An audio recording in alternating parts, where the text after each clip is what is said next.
Go on. Oh, no. Incredible. I think we mentioned this last time, but we hold ourselves to incredibly high standards. I think that's one of the reasons why we keep moving on and keep winning these races, but it means that it's absolutely brutal for us, especially over the lockdown that we've just had. And with all the uncertainty of the games going ahead at all, it's been tough, but this is why we do it. The old adage is that we put blood, sweat and tears into it, and that couldn't be more true. It's just amazing to sit here and smile at the medal and think the 5 years was worth it.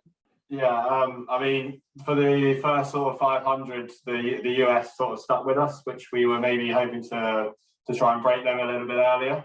But from once we got past them and through them, it was sort of business as usual for us. Once we cleared them, you know, it was we were straight onto our rhythm and building a really strong, loose rhythm. So yeah, it was really good. I'd say, like, for me, it's having each other's backs. Like, rowing is a sport where ultimately the best crews work together well. You know, like, we need to row well together in order to get the most out of the boat, fundamentally. And we essentially, I think, have kind of learned that over the last kind of couple of years of training together, but then really, like, the last 18 months, we've needed to sort of support each other and prop each other up through lockdowns, you know, rehab, injuries, personal things, like everything. We've just sort of had to have each other's backs. And I think the biggest takeaway here is I just felt like in the race, in the middle of the race, we were racing for each other.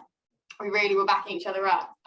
You know, I was calling for individuals and people were responding to it, and it was just like, it just felt really cohesive and just like we were all doing it for each other, which was really cool. For us, I think it's largely injury. You know, I think every one of us has had a knock at some point throughout the last seasons. You know, I've had a knee operation in lockdown last year, so that was good. Having great support from these guys as well was really helpful. So yeah, I think we speak about it a lot, that we are our own worst enemies. As long as we all get to the line, we know we're going to do some great stuff, but we just need to make sure we get there.